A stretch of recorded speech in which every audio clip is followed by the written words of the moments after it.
Have you something to say to me? I have begun to practice the yoga in the way you have asked me to. I find it very congenial and profitable. You have to continue it.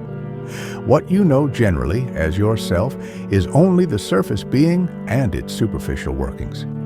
What man thinks to be himself is only a movement in nature, a movement in the universal mind, universal life, and universal matter. What you have to do is to separate, or rather detach, yourself from the movements of nature. You will then find that you are not only watching the universal action of nature, but consenting to it. The movement of watching what is going on in you is not the separation of the true Purusha, but the mental Purusha. As the Purusha, you can not only watch as the witness, Sakshi, but act as the giver of sanction, Anumanta. You can stop the movement of nature that is going on in you. Yes, I found I could control my thought or imagination by sheer force of will. You have not to suppress the natural movement. That would only mean that it would remain there, or would go deeper in your nature and then rear its head again at some convenient opportunity. What you have to do is to reject the movement, to cast it out of your nature. You can do that by detaching yourself more and more from all movements. Where is the seat of the Purusha? Above the head is the true seat of the Purusha. Should I try to locate the psychological functions in different centers of the body? Yes, yoga means growing more and more conscious. Even the movement of the subliminal self must be felt and experienced. The center of vision and will is between the eyebrows. The center of the psychic being is in the heart, not in the emotional being, but behind it. The vital being is centered in her navel. All this is not the real soul. It is nature. The soul is deeper within. The direct method of the Supramental Yoga would be to know the subliminal or the psychic being and open it to the higher power.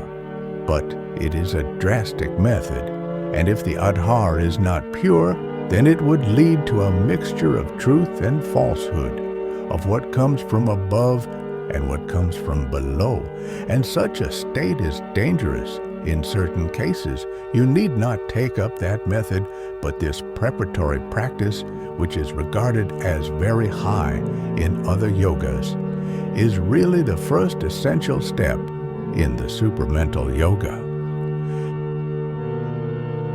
When you separate the Purusha from Prakriti, you experience a certain calm. That calm is the Purusha consciousness, watching the action of Prakriti. It is what is called the silent witness. That calm deepens as you detach yourself more and more from Prakriti. You also feel that it is wide, that it is the Lord. It can stop any movement of nature, though its will may not be all at once effective. After a time it must prevail. In order to find this Purusha consciousness, you have to reject everything in the lower nature, desires, feelings, and mental ideas. You must have the will for it. Will and desire are two distinct things. You have to distinguish between true and false movements in the nature and give your consent to the true ones. We must use our buddhi for distinguishing the true from the false. It is not by buddhi that you perceive these things.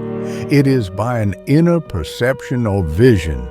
It is not the intellect, but something higher that sees. It is the higher mind in which that inner perception, intuition, etc. take place. The discrimination, therefore, is not rational, but automatic by an inner perception. There is also a faculty called revelation, which represents the truth in terms of figures. There is also inspiration, which is heard as a voice either in the mind or in the heart. Even this is a very hard practice. One has to be on guard against the lower movements like self-sufficiency, vanity, etc., and reject them